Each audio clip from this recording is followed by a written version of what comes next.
Justin Trudeau की party और जगमीत सिंह की पार्टी नेशनल डेमोक्रेटिक पार्टी, ये दोनों मिलकर वहां पर सरकार बना लेते हैं। और ये जगमीत सिंह जो आपको दिखाई दे रहा है, ये व्यक्ति, ये वहां का जो सांसद है, ये एक नंबर का कट्टर जो है खालिस्तानी समर्थक है। ये चाहता है कि भारत के टुकड़े हो, पंजाब एक अलग कंट्री बने। तो वो विदेश जाके कमाना चाहते हैं, वो हमसे संपर्क करें, कुछ पैसों में आपको वीजा पासपोर्ट सब बनवा देंगे। और जो पंजाब की जो एजेंसियां जो खुली, बहुत सारी एजेंसियां, प्राइवेट एजेंसियां, ये बहुत सारे लोगों को जो है प्रेरित करने लगी, पंजाबी युवाओं को प्रेरित करने लगे। जैसा कि आप सभी को पता है कि भारत और कनाडा के बीच में माहौल गर्म है, जिस कारण भारत के जितने भी बच्चे कनाडा में पढ़ाई करने के लिए गए हैं या फिर कनाडा में काम करने के लिए गए हैं, तो उनके पेरेंट्स भारत में इस बात से चिंतित है कि भारत और कनाडा के बीच में जो रिश्ता बिगड़ा है, उस कारण उनके बच्चे के फ्यूचर पे कोई असर ना पड़े, कहीं कनाडा में उनके बच्चे के साथ कोई अनहोनी ना हो जाए। तो मैं उन सभी पेरेंट्स को कहना चाहूंगा कि आपको घबराने की कोई जरूरत नहीं है।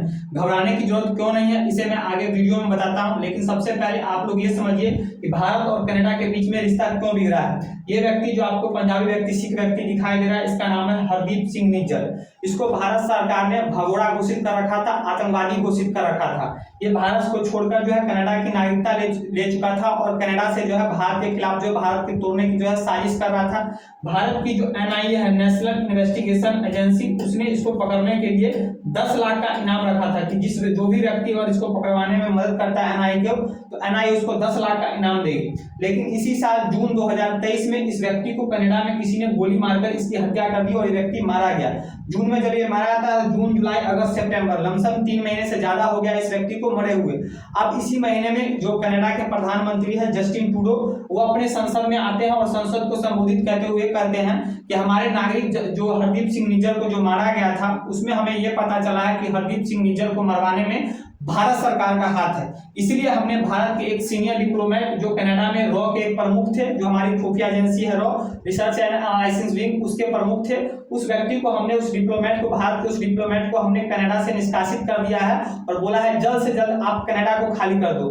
भारत सरकार ने भी कनाडा को इसका जवाब देते हुए 19 तारीख को एक लेटर जारी किया और बोला कि हमने भी जो है, जो कनाडा का एक सीनियर डिप्लोमेट जो भारत में तैनात था, उसको हमने भारत से निष्कासित कर दिया है, एक्सपेल कर दिया है और बोला है कि 5 दिन के अंदर आप भारत को खाली करके भारत को छोड़कर चले जाओ। तो यहाँ से वाद विवाद छुड़ा और भारत में और कनाडा में रिश्ता बिगड़ गया। लेकिन मैं आपको बताना चाहूंगा कि जस्टिन ट्रूडो जो आरोप लगा रहा है कि हरदीप सिंह निज्जर को मरवाने में भारत सरकार का हाथ है, तो ये आरोप गलत है। ये जस्टिन ट्रूडो ये ऐसा इसलिए बोल रहा है कि इसमें जस्टिन ट्रूडो का एक राजनीतिक फायदा है। राजनीतिक फायदा कैसे है, इस बात को समझिए। आप सभी को पता है, जैसे हमारे भारत में जो है लोकसभा में 545 सीट है, लोकसभा का चुनाव होता है, उसी के अनुसार जो है प्रधानमंत्री बनता है। उसी प्रकार कनाडा में हाउस ऑफ कॉमन है, उस हाउस ऑफ कॉमन में टोटल 338 सीट पर चुनाव होता है। जिस किसी पार्टी को 338 में से 170 सीट आता है, वो व्यक्ति जो है वहां का चुनाव जीतता है, उसी पार्टी का वहां प्रधानमंत्री बनता है। तो अभी जो पिछला जो लोकसभा कहने का मतलब हो गया कि हाउस ऑफ कॉमन का जो चुनाव हुआ था आपको कनाडा में 2021 में हुआ था। 2021 में वहां पर हाउस ऑफ कॉमन का चुनाव होता है और इस चुनाव में जो है किसी भी पार्टी को स्पष्ट बहुमत नहीं मिलता है। इसमें जो सबसे बड़ी पार्टी थी आपको लिबरल पार्टी है, जस्टिन ट्रूडो की पार्टी है।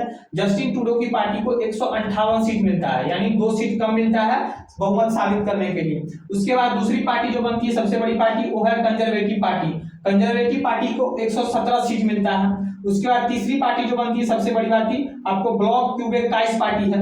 इस ब्लॉक क्यूबेकाइस पार्टी को मात्र 32 सीट मिलता है। उसके बाद जो है चौथी पार्टी, जो सबसे चौथी बड़ी पार्टी बनती है, वो आपको NDP, नेशनल डेमोक्रेटिक पार्टी, इसको मिलता है 25 सीट और 3 जो है इंडिपेंडेंट को मिलता है और 2 जो है ग्रीन पार्टी को मिलता है। यानी किसी भी पार्टी को स्पष्ट बहुमत नहीं मिलता है। लेकिन सबसे बड़ी पार्टी जो उभर के आती है वो आपको जस्टिन ट्रूडो की पार्टी आती है, इसको मिलता है 158 सीट। तो इसको अभी चाहिए कितने, 2 सीट और चाहिए थे इसको सरकार बनाने के लिए, लेकिन इसका किसी का साथ नहीं मिल रहा था। इसी में एक जगमीत सिंह नाम का वहां का नेता है, पंजाबी नेता है, सिख नेता है, इसी का ये पार्टी है NDP, नेशनल डेमोक्रेटिक पार्टी, इसको मिला है 25 सीट। और ये जो है आपको लिबरल पार्टी यानी जस्टिन ट्रूडो की पार्टी और जगमीत सिंह की पार्टी नेशनल डेमोक्रेटिक पार्टी, ये दोनों मिलकर वहां पर सरकार बना लेते हैं। और ये जगमीत सिंह जो आपको दिखाई दे रहा है, ये व्यक्ति, ये वहां का जो सांसद है, ये एक नंबर का कट्टर जो है खालिस्तानी समर्थक है। ये चाहता है कि भारत के टुकड़े हो, पंजाब एक अलग कंट्री बने, तो वहां खालिस्तानी समर्थक है। तो अब आप समझिए कि जब खालिस्तानी समर्थक से मिलकर इसने वहां पर सरकार बना ली, जस्टिन ट्रूडो ने सरकार बना ली, तो जस्टिन ट्रूडो साथ किसका देगा, तो खालिस्तानियों का दे रहा है, यानी जो खालिस्तानी समर्थक है उसका साथ जस्टिन ट्रूडो देगा, क्योंकि ये खुद जो प्रधानमंत्री बना हुआ है किसके भरोसे बना हुआ है, तो एक खालिस्तानी समर्थक पार्टी जगमीत सिंह की पार्टी से, जिसको 25 सांसद, इसके 25 सांसद है। तो इसी कारण क्या है कि जस्टिन ट्रूडो जो है वहां पर खालिस्तानियों को सपोर्ट करता है और बार बार जो है सिखों के लिए आवाज उठाता है। और समस्या क्या है कि अभी इसी साल 2023 में बहुत सारे जो है कनाडा में चुनाव होने वाले हैं, जैसे कि वहां पर म्युनिसिपल का चुनाव होने वाला है और भी कई बाई इलेक्शन वहां पर कनाडा में इसी साल 2023 में चुनाव होने वाले हैं। और अक्टूबर 2025 में वहां का जो हाउस ऑफ कॉमन है, जैसे हमारा 2024 में लोकसभा का चुनाव होगा, उसी प्रकार वहां जो अक्टूबर 2025 में हाउस ऑफ कॉमन का चुनाव होगा।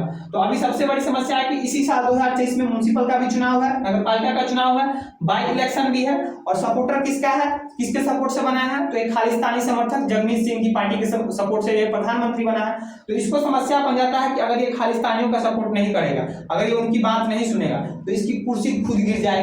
और आपको बता दूं कि कनाडा की जो कुल आबादी है, लमसम अभी जो है 4 करोड़ के लमसम है। कितनी है, ये 2021 का सेंसस है, लेकिन ऐसा माना जाता है कि कनाडा की जो कुल आबादी हो चुकी है वहां पर आपको 4 करोड़ के लमसम हो चुकी है। कितनी, 4 करोड़ के लमसम। इस 4 करोड़ में से आपको लमसम जो माना जाता है कि 22 लाख जो लोग हैं, 22 से 24 लाख मान के चलिए, 22 से जो 24 लाख लोग हैं वो भारतीय मूल के लोग हैं, यानी कभी ये लोग कभी भारत के थे, लेकिन ये लोग कनाडा में जाके वहां की नागरिकता ले लिए और एक कैनेडियन नागरिक बन गए। तो 22 से 24 लाख जो लोग हैं ये भारतीय मूल के व्यक्ति है। इसमें से भी जो 7 लाख व्यक्ति है वो लोग सिख कम्युनिटी के, यानी पंजाबी है। उनका रिलेशन कहां से है, तो पंजाब से। ये लोग पंजाब छोड़कर जो है कनाडा चल गए और वहीं पर बस गए। कितने लोग हैं ये लोग, कितने सिख हैं, तो 7 लाख है। तो इस 7 लाख का बात किसको मानना पड़ेगा, जस्टिन ट्रूडो को मानना पड़ेगा।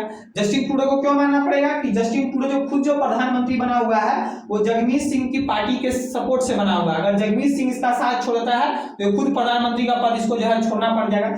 इसीलिए ये जो है बार बार जो है ये खालिस्तानियों का समर्थन लेता है, खालिस्तानियों की बात करता है। अभी जब वो मारा गया हरदीप सिंह, इसलिए उसका सपोर्ट कर रहा है। सबसे बड़ी बात क्या है कि चुनाव होने वाला है। और मैं आपको एक बात बताना चाहूँ कि 7 लाख जो आपको वहां पर सिख है, 7 के 7 लाख जो है खालिस्तानी समर्थक नहीं है। एक सर्वे हुआ था, उस सर्वे के अनुसार ये पता चला कि 7 लाख में से जो 7 लाख सिख है उसमें से मात्र 20% ही जो सिख है ये खालिस्तानी समर्थक है। बाकी के 7 लाख में से जो 80% जो सिख है वो खालिस्तानी समर्थक नहीं है। वो मानते हैं कि हम भारत के साथ हैं और भारत के साथ ही रहेंगे। तो ये लेकिन आते हैं तो सिख कम्युनिटी में, तो इसलिए जस्टिन ट्रूडो का मजबूरी बन जाता है कि भैया खालिस्तानियों का समर्थन करो, जो खालिस्तानी का बात करता है उसका समर्थन करो, क्योंकि ये खालिस्तानी समर्थन नेता के सपोर्ट से ही जो है प्रधानमंत्री बना हुआ। अगर ये खालिस्तानी का समर्थन नहीं बनता है तो प्रधानमंत्री कुर्सी से गिर जाएगा।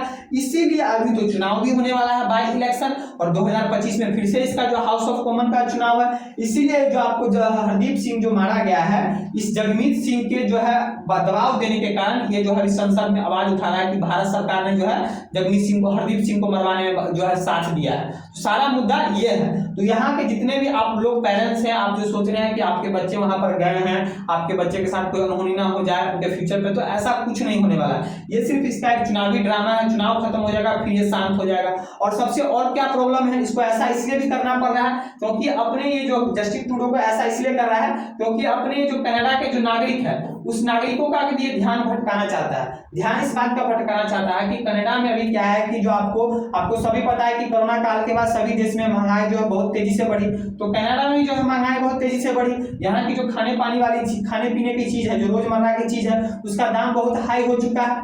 और यहाँ जो गरीब तबका के लोग हैं, कनाडा में जो गरीब तबका के लोग हैं, उनका जो है आवास होने में, जो घर में जो है दिक्कत हो रहा है। तो यहाँ के लोकल मुद्दा को दबाने के लिए जस्टिन ट्रूडो क्या कर रहा है, एक जो है देश स्तर पर यानी विश्व स्तर का एक मुद्दा खींच के ला रहा है कि यहाँ की जो लोकल जनता है वो इस मुद्दे को भटक जाए। और किस मुद्दे पे अटक जाए, तो जो है अंतरराष्ट्रीय मुद्दे पर भटक जाए। इसीलिए ये जो है कई सारा रीजन है, आपको बता यही सब रीजन के कारण ये जो है भारत का आरोप लग रहा है कि हरदीप सिंह को मरवाने में भारत ने जो अपना साथ दिया है। और ये जो यहाँ के जो विपक्ष के नेता है, जो कनाडा में जो विपक्ष के नेता है, उनका नाम है पियरी पोलिवेर करके नाम है, इनका प्रोनाउंसिएशन देख लीजिए, पियरी पोलिवेर जो विपक्ष के नेता है, वो भी इनको आरोप लगा रहे हैं, वो भी जस्टिन ट्रूडो पर आरोप लगा रहे हैं। ये भी आरोप लगा रहे हैं कि जस्टिन ट्रूडो बस हमारे नागरिकों का हमारा ध्यान भटकाने के लिए भारत पर ऐसा आरोप लगा रहे हैं। ये खुद जो आपको पियरे पोलिवेर है, ये खुद कह रहे हैं कि अगर आप देखिए, इनका स्टेटमेंट है, मेरा स्टेटमेंट नहीं है, जो विपक्ष के नेता है पियरी पोलिवर, इनका स्टेटमेंट है कि जस्टिन ट्रूडो को ये बोल रहे हैं कि अगर आप भारत पे आरोप लगा रहे हो कि भारत ने जो हरदीप सिंह को मरवाने में भारत में सरकार ने साथ दिया है, तो आप भैया सबूत पेश करो। आप तो कुछ सबूत पेश नहीं कर रहे हो। देख लीजिए यहाँ पर जायक लिखा हुआ है, taking a jab at Canadian PM Justin Trudeau for his allegations of India foreign involvement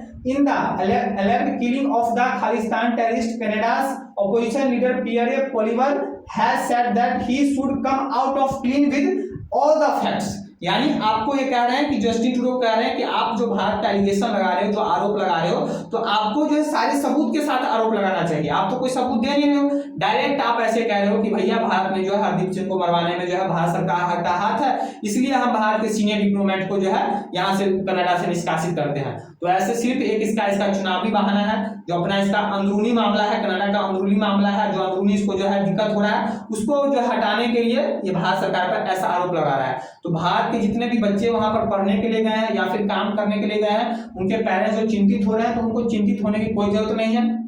ऐसा पहले भी आरोप लगाता रहा है और देखिएगा 2025 के चुनाव में हो सकता है कि इसको कुछ झटका मिलने वाला है, क्योंकि जो मैंने आपको बताया कि जो 22 से 24 लाख वहां पर जो भारतीय मूल के व्यक्ति जो कनाडा में रहते हैं, तो इसमें से मात्र 7 लाख ही व्यक्ति सिख है, बाकी अधिकांश जो व्यक्ति तो हिंदू धर्म के ही हैं, तो इसको झटका लगने वाला है। तो इसलिए आप लोग घबराने की जरूरत नहीं है। और मैं आप लोग के मन में ये भी सवाल एक आता होगा कि भैया कनाडा में इतने सारे पंजाबी आ कैसे गए, सिख आ कैसे गए? आखिरकार सिख जो भी खालिस्तानी समर्थक हैं वो कनाडा में ही जाके क्यों बस रहे हैं, कनाडा को ही अपना अड्डा क्यों बना लिया? तो अड्डा इसलिए बना लिया, आप लोग समझिए, ये कनाडा हो गया। आप सभी को पता है कि रूस के बाद जो है कनाडा जो है क्षेत्रफल के अनुसार दुनिया का सबसे बड़ा देश है। पहले रूस है, फिर कनाडा है, तो रूस दूसरा सबसे बड़ा जो है क्षेत्रफल के अनुसार बड़ा है, सबसे बड़ा है। लेकिन यहाँ की जो जनसंख्या कितनी है, तो मात्र जो है लमसम 4 करोड़, अभी मैंने बताया 4 करोड़। तो अभी 2023 में कनाडा की जो जनसंख्या है मात्र 4 करोड़ है। तो आप अनुमान लगा लीजिए कि 1990 के दशक में कनाडा की नागरिकता, कनाडा की जनसंख्या क्या रही होगी। तो 1990 के दशक से ही क्या हुआ कि कनाडा ने सोचा कि भैया अगर अपने जो है कनाडा के इकोनॉमी को बूस्ट करना है, तो इसको जो है बाहर से जो है व्यक्ति को लाना पड़ेगा कनाडा में काम करवाने के लिए।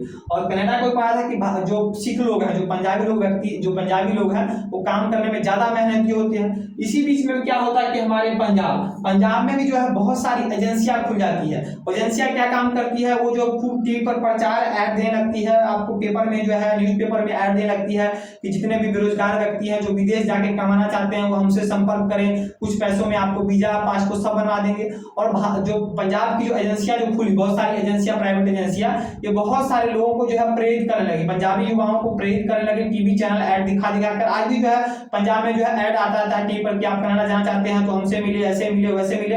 तो पंजाब के जो युवा थे वो प्रेरित होने लगे कि हाँ भैया हमारे लिए अच्छा सुनहरा अवसर है कि हम विदेश में जाकर जो है काम करें। और 1990 के दशक से जो है बहुत बड़ी तादाद में जो है पंजाबी लोग, जो सिख कम्युनिटी के लोग हैं, वो पंजाब को छोड़कर जो है आपको कनाडा जाने लगे, वहीं पर धीरे धीरे बसने लगे। ये आप लोग यहाँ पर डेटा देख सकते हैं। अब मैं देखिए आजादी से पहले का ये डेटा है 1941 में, देखिए 1947 से पहले का बात कर रहा हूँ। 1941 में कनाडा में जो आपको सिख कम्युनिटी के लोग थे वो आपको 1465 थे, मात्र 1465 सिख वहां पर 1941 में थे, यानी वहां के नागरिक बने थे। फिर देखिए 10 साल, यानी जब सेंसस हुआ, फिर 10 साल बाद जब कनाडा का सेंसस होता है 1951 में, तो फिर देखिए वहां पर ज्यादा नहीं बढ़ा है, मात्र 2040 सिख वहां पर है, 2040 है, 2040 सिख है। फिर 10 साल 1961 के सेंसस में मात्र 5000 सिख वहां पर है, कनाडा में मात्र 5000 सिख है। फिर 1971 के सेंसस में मात्र 35,730 सिख है। फिर 1981, 10 साल बाद 1981 के सेंसस में मात्र 67,715 सिख है। फिर 1991 में देखिए, यहाँ पर देखिए मैंने आपको बताया था कि 1990 के बाद जो है ज्यादातर पंजाबी जो सिख हैं वो कनाडा में जाने लगे। तो 1991 में देखिए 1,47,440 1,47,440 सिख कनाडा में रहते थे। 2001 में देखिए, फिर 2001 में देखिए 2,78,410 सिख जो है कनाडा में रहने लगे। 2011 में देखिए, 2011 के सेंसस में 4,54,965 सिख जो है कनाडा में रहने लगे। 2021 में देखिए, 2021 के सेंसस के अनुसार 7,71,790 यानी 8 लाख के लमसम अभी जो है सिख कम्युनिटी के लोग जो है कनाडा की नागरिकता ले चुके हैं और कनाडा में रह रहे हैं। तो बात समझ गए। लेकिन ये आप लोग के गलत फहमी होगा कि ये जितने भी 8 लाख की सिख कम्युनिटी के लोग हैं ये कि सभी के सभी खालिस्तानी समर्थक है। मात्र 8 लाख में से 20% जो लोग हैं वही खालिस्तानी समर्थक है। बात समझ में, मात्र 20 लाख समर्थक है, 20% लोग ही समर्थक है कि जो है खालिस्तान बनना चाहिए। तो आपको जो है मेरा मेन मुद्दा ये था कि यहाँ के पेरेंट्स में देख रहा था, बहुत सारे न्यूज में चल रहा था कि यहाँ के पेरेंट्स जो है घबराए हुए हैं। मेरा खुद जो है मामा का लड़का जो है कनाडा गया हुआ है, वो लोग देख पता लगा कि जो है वो सब चिंतित है। तो चिंतित होने की कोई जरूरत नहीं है, क्योंकि ये सिर्फ जस्टिन ट्रूडो का एक राजनीतिक चाल है। ये राजनीतिक फायदा लेना चाहता है, इसके दबाव के कारण ऐसा कर रहा है। किसके दबाव के कारण? ये जगमीत सिंह के दबाव के कारण। ठीक है, तो आई होप आप इस टॉपिक को समझ गए होंगे। अगर वीडियो अच्छा लगा होगा तो वीडियो को ज्यादा से ज्यादा शेयर कीजिएगा। मेरे चैनल शुभम नारायण को सब्सक्राइब कीजिएगा, बेल आइकन को क्लिक कर लीजिएगा। आज के इतना ही, मिलते हैं नेक्स्ट वीडियो में नए टॉपिक के साथ। तब तक के लिए जय हिंद।